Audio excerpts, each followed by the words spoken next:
அன்பர்களுக்கு வணக்கம். எப்பயும் ஏதோ ஒரு சிறுகதையை உங்களோட பகிர்ந்துக்குவேன். இன்றைக்கி ஒரு புத்தகத்தை அறிமுகப்படுத்தலாம் அப்படின்னு அறிமுகப்படுத்தி அந்த புத்தகத்தை பற்றி பேசலாம் அப்படின்னு நினச்சிட்டு வந்திருக்கேன். ஸோ அது என்ன புத்தகம், அதனுடைய கதைக்களம் என்ன அப்படிங்கிறத இந்த வீடியோ முழுசாக பார்த்து தெரிஞ்சுக்கோங்க. ஸோ நான் உங்கள் சிறகன், இது உங்களுடைய லிட்ரரி அவுல் சேனல். வாங்க வீடியோக்குள்ளே போகலாம்.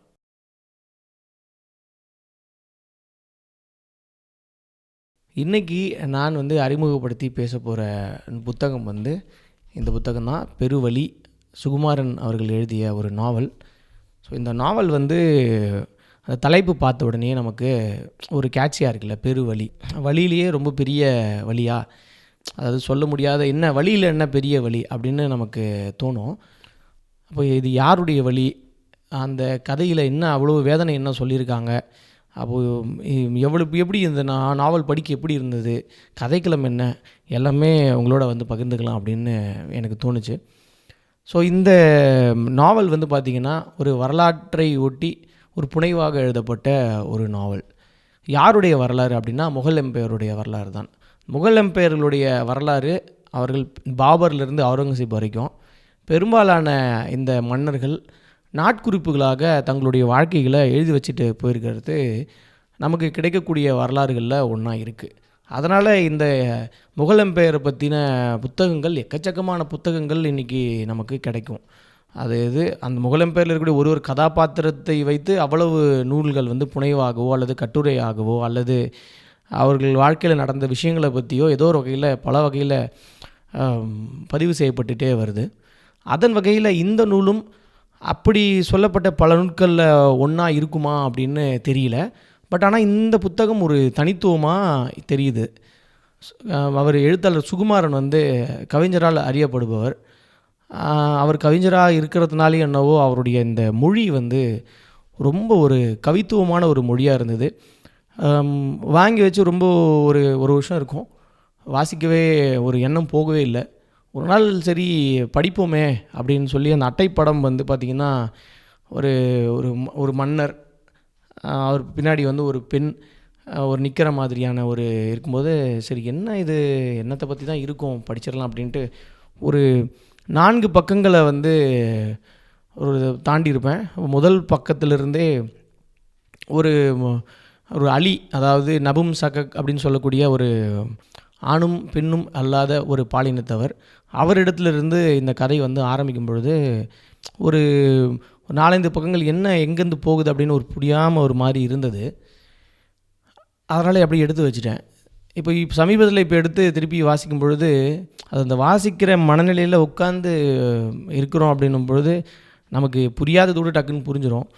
அப்படியான ஒரு நல்ல வாசிக்கிற மனநிலையில் உட்காந்து வாசிக்கும் பொழுது அந்த 2வது பக்கத்தை தாண்டின உடனே அந்த கதையோட ஒட்ட ஆரம்பித்தாச்சு. அந்த கதையை பயங்கர வேகமாக, உண்மையாகவே ரொம்ப ஒரு சூப்பரான ஒரு லாங்குவேஜ். ஒரு 190 பக்கம் இருக்கக்கூடிய ஒரு நாவல், அதில் முன்னுரை பின்னுரை அப்புறம் இதெல்லாத்தையும் எடுத்து பார்த்தோம்னா ஒரு 170 165 பக்கங்கள் இருக்கக்கூடிய ஒரு நாவல். ரொம்ப ஒரு மெனக்கெட்டு ஒரு ரிச்சான ஒரு லாங்குவேஜ். ரொம்ப எப்படி சொல்கிறது, ரொம்ப அழகாக இருந்தது அந்த லாங்குவேஜ். சலிக்கவே இல்லை. என்னடா இது இப்படி, சில இடங்களில் இந்த கதாபாத்திரத்தில் சில இடங்கள் கனவு நிலையில் நடக்கிற மாதிரியான ஒரு தன்னை தானே எக்ஸ்பிளைன் பண்ணிக்கிற ஒரு நிலையெல்லாம் இருக்கும். அப்படியா சில கேரக்டர்ஸ் சில நாவல்களை சொல்லும் பொழுது நமக்கு ஒரு மாதிரி சலிப்பு தட்டிடும். இங்கே அப்படி எதுவுமே இல்லை. மொழிநடையாக இந்த நூல் ரொம்ப அட்டகாசம். ஒருத்தங்க மொழிக்காக ஒரு நாவல் படிக்கலாம், அதனுடைய ரிச்சாக இருக்குது அப்படின்னு நினச்சோம்னா இந்த நாவல் நம்ம கண்டிப்பாக வாசிக்கணும். சரி, இப்போ மொழி நடை இப்படி இருக்குது, ரொம்ப நல்லா இருக்குது, நம்மளால் ஒரு சிங்கிள் சிட்டிங்கில் உட்காந்து படிச்சிட முடியும் நம்மளால். சரி, வேறு என்ன இந்த கதைக்களன் என்ன அப்படின்னா, அந்த கதைக்களனே அதுதான் நம்மளை வாசிக்கிறதுக்கு தூண்டுதா அப்படின்னு எனக்கு தோணுச்சு. ஏன் அப்படின்னா, முகலாய மன்னர்களை பாபர்லேருந்து அவுரங்கசீப் வரைக்கும் சச்சரவுகளுக்கு பஞ்சமே இல்லாதவங்க. அதன் வகையில் இந்த நாவலுமே பார்த்திங்கன்னா ஒரு முகலாய மன்னர்லேருந்து ஆரம்பித்து அவருடைய முடிவு நோக்கி போகக்கூடிய ஒரு கதைக்களம் தான். என்னடா இது, ஒரு கேஷுவலாக ஒரு மன்னர் ஒரு அவனுடைய ஆரம்பம் அவனோட முடிவு அப்படின்னு நினச்சிட்டு நம்ம உள்ளே இறங்கியிருந்தோம்னா இல்லை. இதுக்கு மாறாக என்ன இருக்குது அப்படின்னா, அந்த மன்னருடைய பெண்ணிடத்திலிருந்து இந்த நாவல் சொல்லப்பட்டிருக்கிறது. அவரே வந்து இந்த கதையை வந்து நம்மளோட பேசுகிற மாதிரி உரையாடல் பண்ணுற மாதிரியான ஒரு நிலை வந்து இருந்தது. மன்னர் இல்லை, அந்த மன்னரோடு இருக்கக்கூடிய தன்னுடைய மகள், அவர் வந்து தான் பார்த்த தான் அனுபவித்த எல்லா விஷயங்களையும், ஒரு மன்னருடைய மகளாக இருக்கிறது எவ்வளோ பெரிய வரமோ அது வந்து அதுக்கு இணையாகவே ஒரு சாபம் அப்படிங்கிற ஒரு தொனியில் சொல்லப்பட்டிருக்கிறது வந்து ஒரு மாதிரி ரொம்ப ரெஃப்ரெஷிங்காக இருந்தது. இப்போ யார் அந்த மன்னர் அப்படின்னா, ஷாஜகான் தான் அந்த மன்னர். ஷாஜகானுடைய ஆரம்பத்திலிருந்து முடிவு வரைக்கும் போகக்கூடிய இந்த நாவல் அவர் சொல்லலை, தன்னுடைய மகள், அதாவது ஷாஜகானுக்கும் மும்தாஜுக்கும் பிறந்த 5 குழந்தைகளில் முதலாவதாக இருந்த ஜஹானாரா அப்படிங்கிற அந்த மகளை பற்றி அந்த மகளே நம்ம இடத்துல சொல்லக்கூடிய ஒரு வகையில் இந்த நாவல் எழுதப்பட்டிருக்கு.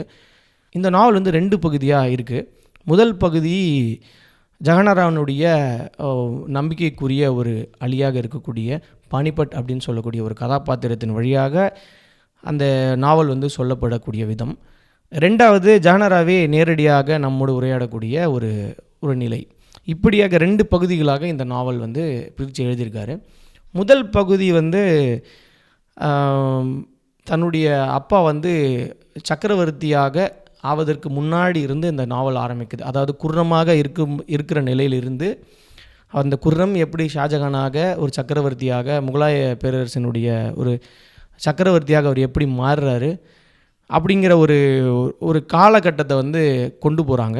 கூடவே ஒரு பெண் கதாபாத்திரத்திலிருந்து எழுதப்பட்டிருக்கக்கூடிய ஒரு நாவல் அப்படின்ற இடத்துலேருந்து அந்த பெண்ணினுடைய மனசை வந்து பல இடங்களில் பிரதிபலிக்கக்கூடியதாகவும், குறிப்பாக அந்த முதல் பகுதி அந்த பானிபட் என்கிற அந்த கதாபாத்திரத்தின் வழியாக அவங்க நான் ஆணாகவும் யோசிக்கக்கூடிய நிலை இருக்குது, பெண்ணாகவும் யோசிக்கக்கூடிய நிலையில் இருக்குது, 2மே யோசிக்கக்கூடிய ஒரு நிலை எனக்கு இருக்குங்கிற இடத்துலேருந்து இந்த நாவலை அவங்க பார்க்குறது.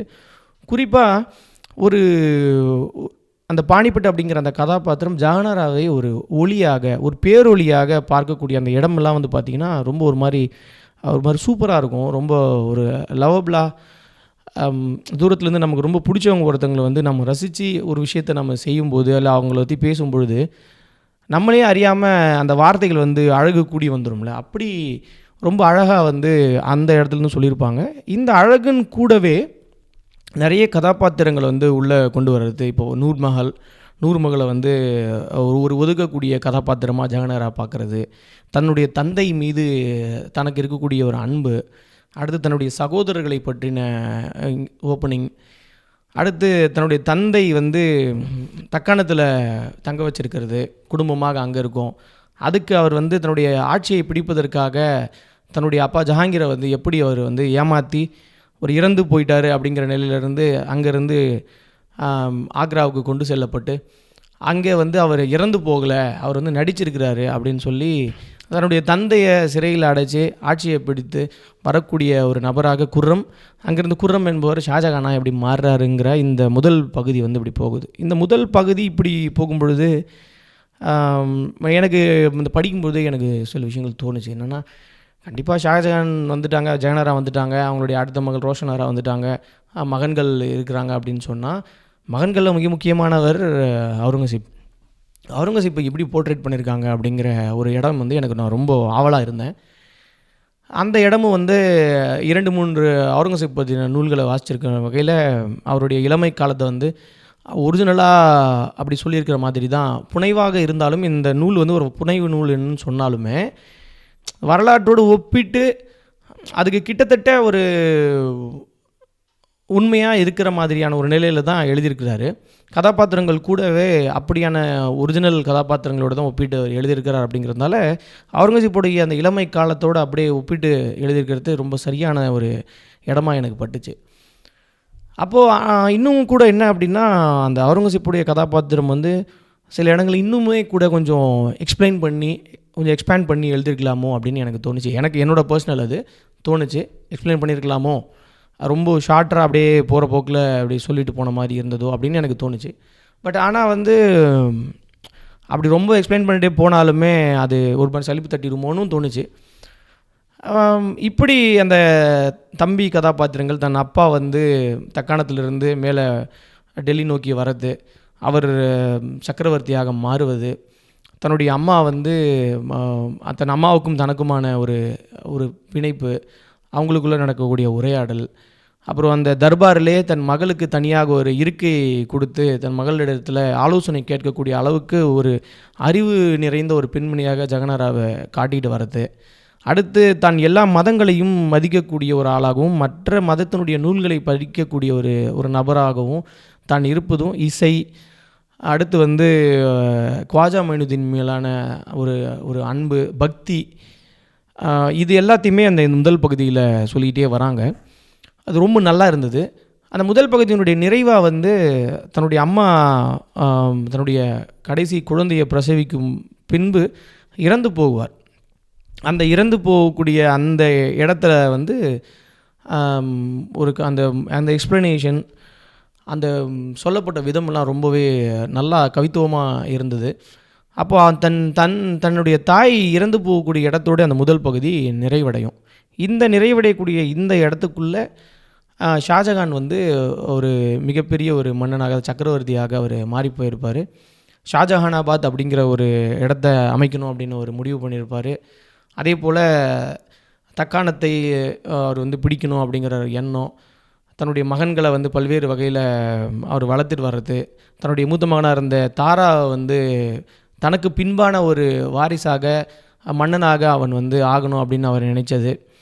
இது எதுவுமே சம்மந்தமே இல்லாமல் முழுக்க முழுக்க ஒரு ஃபக்கீர் மாதிரியான ஒரு சாதாரண ஒரு நிலையை வாழ்ந்துக்கிட்டு வந்த அவுரங்கசீப்பாக இருக்கலாம். ஜஹநாரா மீது மிகுந்த ஒரு கோபத்தோடும் எப்போதும் வெறுப்போடு இருக்கக்கூடிய தன்னுடைய சகோதரி ரோஷன் அவனுடைய அந்த கதாபாத்திரம், இப்படி ஒரு ஒரு கலவையான அந்த ஒரு குடும்பத்துக்குள்ளே நடக்கக்கூடிய ஒரு விஷயத்தை அப்படி ரொம்ப நல்ல ஒரு மொழிநடையில் சலிப்பு தட்டாமல் அப்படியே ஃபஸ்ட் ஆஃப் நல்லா போச்சு. சினிமா சொல்கிற மாதிரி தான் ஃபஸ்ட் ஆஃப் நல்லா போணுச்சு. ரெண்டாவது பகுதியும் அப்படியே வந்து போகும். அப்படின்னா இரண்டாவது பகுதி தன் தாய் இறந்ததுக்கு பிறகு தன்னோட தந்தை தன்னுடைய மனைவி இழப்பை வந்து அவரால் பொறுத்துக்க முடியாமல், அவர் நிறைய மனைவிகள் இருக்கிறாங்க, ஆனாலும் மும்தாஜின் மீது அவருக்கு இருந்த அந்த காதலை வந்து எதை கொண்டு விவரிப்பது அப்படிங்கிற ஒரு நிலையில் அவரினுடைய நினைவாக அவர் தாஜ்மஹால் கட்ட ஆரம்பித்தது. அடுத்து தன்னுடைய மகன்களுக்குள்ள பிளவுகள் ஏற்பட்டுரும், நமக்கு வந்து எப்படி நம்மளுடைய தந்தையை எப்படி நம்ம சிறைப்பிடிச்சு தோக்கடிச்சு நாம் வந்து ஆட்சியை பிடிச்சோமோ அதே போல் ஒரு நிலை நமக்கு வந்துருமோ அப்படின்னு தனக்கு தோணும் பொழுது ஒரு நபரை, வாக்கு சொல்லக்கூடிய ஒரு நபரை சொல்லும் பொழுது, தாரா மன்னனாக ஆகுவானா அப்படின்னு சொல்லும் பொழுது வெளுத்தவன் தான் ஆவான்னு அவர் சொல்லிட்டு போகும்போது, அவங்க பசங்களே வெளுத்தவன் சொன்னால் அவுரங்கசீப் தான். அப்போ அவர் அந்த வாக்கு சொல்லும்பொழுது அவுரங்கசீப்பினுடைய வயது 10. அது தன்னுடைய தந்தைக்கு என்ன நிலை ஏற்பட்டதோ அதே நிலை தான் எனக்கும் ஏற்படுமோ என்கிற ஒரு தயக்கம் அவன் இருந்தாலுமே அவர் தாராவை வந்து ரொம்ப நம்பியிருப்பார்.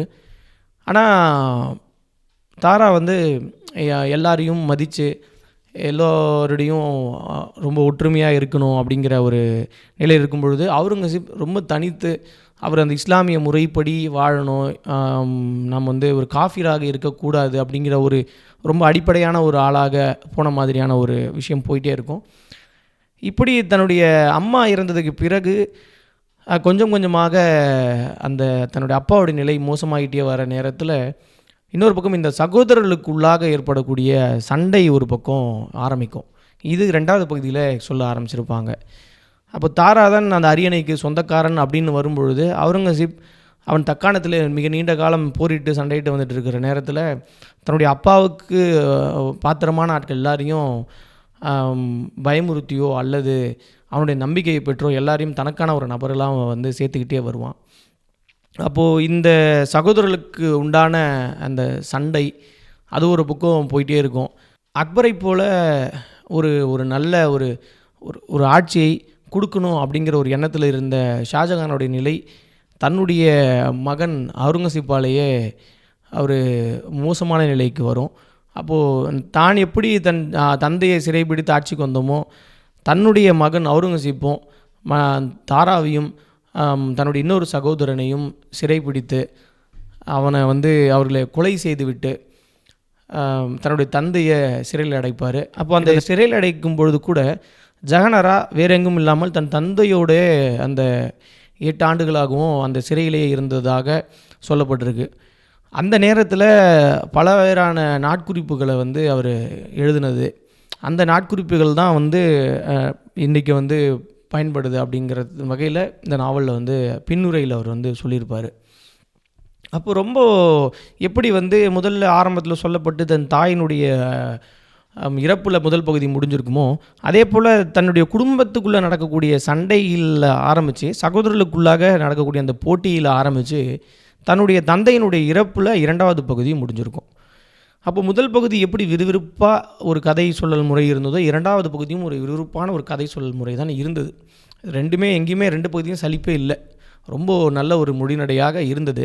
அப்போது இது ஒரு குடும்ப சண்டை தான். இந்த குடும்ப சண்டை அதுக்குள்ளே ஒரு பெண்ணுடைய இடத்துலேருந்து இந்த கதை சொல்லல் முறை வந்து அவங்களுடைய வரலாற்றை சொல்வது என்பது ரொம்ப ஒரு சுவாரஸ்யமான, ரொம்ப முக்கியமான ஒரு விஷயமா இருந்தது. அதே போல் ஜெகநாராவுக்கு இருந்த அந்த காதல் வந்து ரொம்ப ரொம்ப ஒரு கவித்துவமான ஒரு நடையில் வந்து சொல்லப்பட்டிருக்கும். அப்போது அக்பர் காலத்திலே பின்பற்றப்பட்ட அந்த மன்னர்களுடைய மகள்களுக்கு திருமணம் என்பது இல்லை. அவர்கள் வந்து எப்பொழுதுமே வந்து திருமணம் செய்து கொள்ளாத ஒரு நபராகத்தான் இருக்கணும் அப்படிங்கிற அந்த சட்டத்தை வந்து தன்னுடைய சகோதரன் தாரா வந்து மாற்றி எழுதுவான் அப்படின்னு காத்துக்கிருப்பாள். ஆனால் தாராவினுடைய முடிவு வந்து அவுரங்கசீப்பால் வந்து வரும். சிரம் வெட்டப்பட்டு அவன் கொல்லப்படுவான். அப்போது அந்த கனவு என்பது ஒரு கனவாகவே அவளுக்கு போயிடும். தான் காதலித்த ஒருவனும் அவன் ஒரு போரில் வந்து குண்டடிப்பட்டு இறந்து போயிடுவான். ஆக தன்னுடைய கனவு என்பது அது நிறைவேறாது.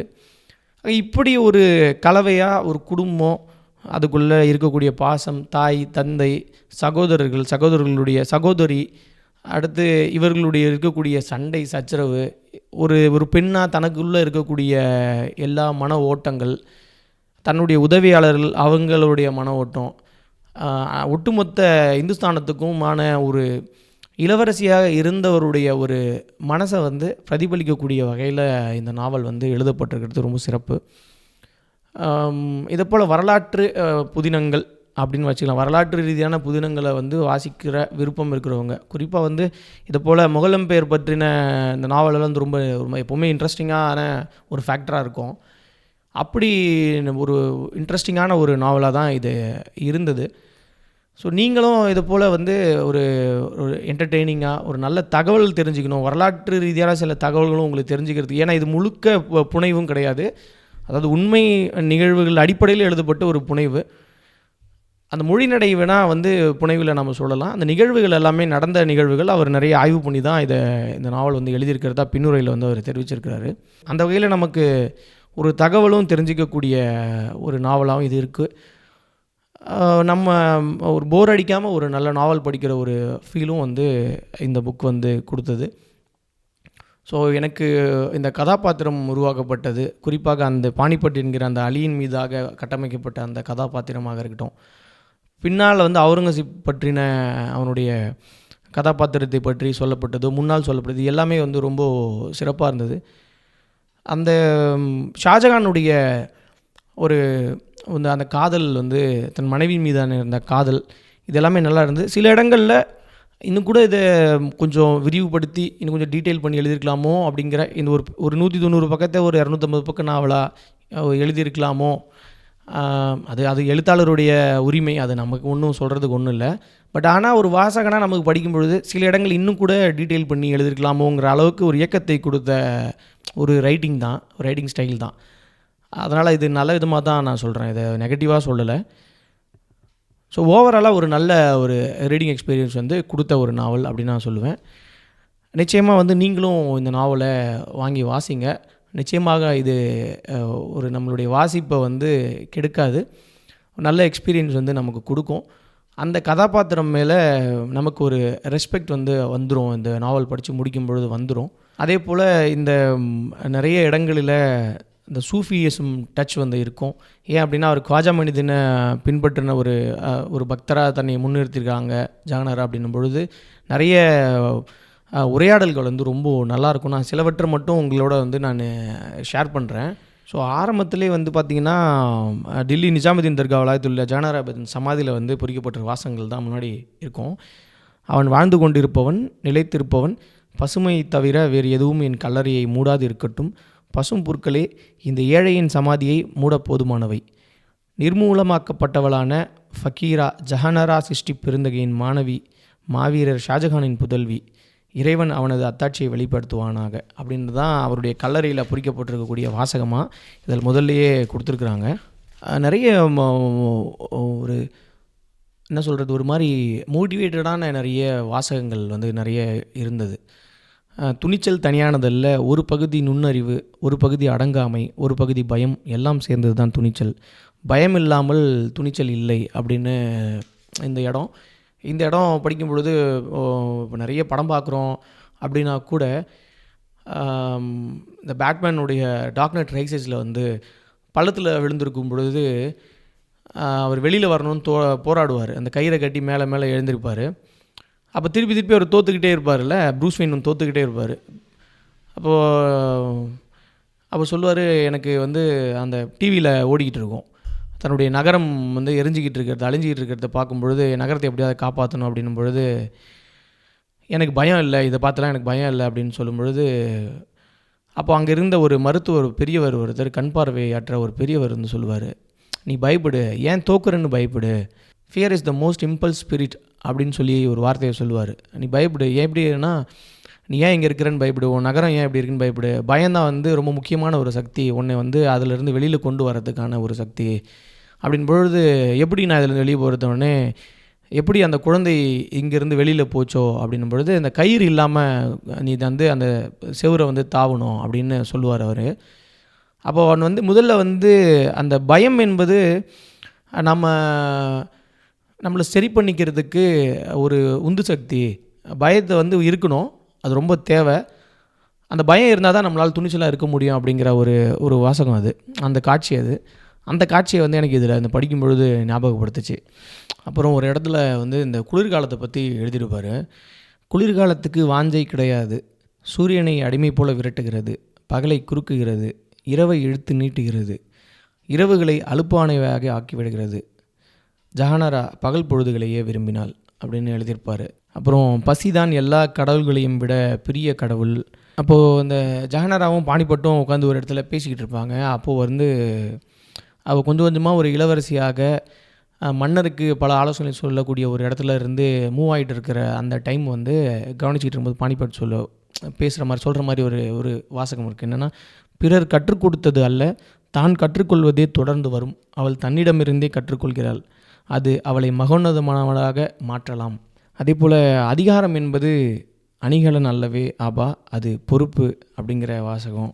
காதலன் வந்து போர்க்களத்தில் இறந்து போகக்கூடிய அந்த நிலையில் அவன் இறந்து போன செய்தியை சொல்வதற்காக வந்த ஒரு போர் வீரன் வந்து அவன் சொல்லிவிட்டு அவன் அங்கேருந்து போகுவான். அந்த போகிற இடத்த வந்து ரொம்ப ஒரு இடத்துல எழுதியிருப்பார். அது வந்து ஒரு மாதிரி பயங்கர பொயட்டிக். அது அவன் எழுந்து முறிந்த கால்களை இழுத்துக்கொண்டு நொண்டி நடந்து வாயிலை நோக்கி போனான். அவன் காலூன்றிய இடங்களில் இரத்தச்சுவடுகள் பதிந்தன, துரதிருஷ்டம் விட்டு சென்ற அடையாளங்கள் அப்படின்னு எழுதியிருப்பார். நல்லா இருந்தது அது. அதே போல் சாபங்களில் கொடியது பசித்த வயிறின் சாபம், என் கண்ணீர் நிறமில்லாதது அல்ல, நிராசையின் கருநிறம் கொண்டது, மனிதனின் விதி கருப்பிழைகளால் நெய்யப்பட்டிருந்தால் ஜம்ஜமின் நீராலோ கௌசரின் நீராலோ கழுவினாலும் வெள்ளையாக்க முடியுமா? ஜம்ஜம் என்பது மெக்காவோட புனித கிணறு, கௌசர் அப்படிங்கிறது சொர்க்கத்தில் ஓடக்கூடிய ஒரு தடாகம். இப்போ இவங்க இந்த ஒரு முக்கியமான ஒரு இடம் இருக்கும். என்னென்னா, தாரா வந்து கொல்லப்படுவான். தாரா கொல்லப்பட்டு தன்னுடைய மனைவி, தன் காதலித்த திருமணம் செய்து கொண்ட மனைவி, இவங்க எல்லாருமே வந்து அதில் தன்னுடைய முதல் மனைவி வந்து நாதிரா வந்து வைரக்கல் விழுங்கி இறந்து போயிடுவாள். அடுத்து இரண்டாவது மனைவி அவுரங்கசீப்பினுடைய அந்த புறத்தில் அவருக்கு வைப்பாயிட்டியாக அவர் வந்து வேறு வழி என்ன பண்ணுறது, எனக்கு வந்து இறப்பதற்கான தைரியம் இல்லை, நான் அங்கேயும் எப்படி இருந்தோன்னோ இங்கேயும் அதே போல் நான் இருந்துட்டு போகிறேன், நான் வந்து ஒரு உயிர் இருக்கக்கூடிய ஒரு சவமாக நான் இருந்துட்டு போகிறேங்கிற மாதிரியான ஒரு விஷயத்தை அவங்க சொல்லுவாங்க.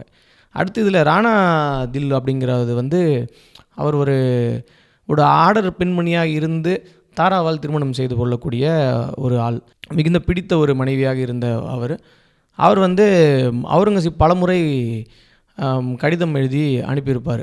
அவருடைய ஏன் வந்து என்ன நீ அடையணும் அப்படின்னு நீ நினைக்கிற அப்படின்னு அவுரங்கசீப் அனுப்பக்கூடிய ஆள்கிட்ட கேட்கும்பொழுது திருப்பி பதில் வரும் அவுரங்கசீப்கிட்ட, உன்னுடைய கூந்தல் வந்து எனக்கு ரொம்ப பிடிச்சிருக்கும், அந்த அழகுக்காக உன்னை நான் அடையணும் அப்படின்னு நினைக்கிறேன், அடுத்து தன்னுடைய அழகுக்காக அடையணும் அப்படின்னு நினைக்கிறேன். அப்படி இப்படியெல்லாம் சொல்லும் பொழுது தன் கத்தியை எடுத்து தன்னுடைய முகத்தை வந்து கீறிக்கிற குத்தி கிழிச்சிக்கிற மாதிரியான ஒரு நிலையெல்லாம் செய்யும் பொழுது அவுரங்கசீப்பை எல்லாரும் தோற்கடிக்கணும்னு நினைக்கிறாங்க. ஆனால் தோற்கடிக்க முடிய வாய்ப்பே இல்லை, யாருக்குமே விடலை. நேருக்கு நேராக போர் புரிஞ்ச யாராலையும் அவுரங்கசீப்பை தோற்கடிக்க முடியல. ஆனால் அவுரங்கசீப்பை மதிக்காத, அவனை ஒரு ஒரு பொருட்டாகவே வந்து நினைக்காத, அவனை வந்து மறுப்பு தெரிவித்தே வந்து தோற்கடித்தது வந்து ராணாதில் அப்படிங்கிறத இந்த இடத்துல ஒரு இடத்துல எழுதியிருப்பார். ராணாதில்லும் கைதிதான், ஆனால் அவளால் அவுரங்கசீப்பை தோற்கடிக்க முடிந்தது, அவனுடைய அதிகாரத்தை அவமதிக்க முடிந்தது, இச்சையை ஏளனம் செய்ய முடிந்தது, அகந்தையை முறியடிக்க முடிந்தது. ஸோ இப்படி வந்து எழுதியிருப்பாங்க. ஸோ இப்படியாக ஒரு ஒரு நல்ல டோட்டலாக ஒரு நல்ல ரீடிங் எக்ஸ்பீரியன்ஸ் கொடுத்த இந்த நாவல் வந்து நான் வந்து உங்களுக்கு படிக்கணும் அப்படின்னு சஜஸ்ட் பண்ணுறேன். ஸோ மீண்டும் வேறு ஒரு கதையோடு அல்லது புத்தகத்தோடு உங்களை சந்திக்கிறேன். நன்றி.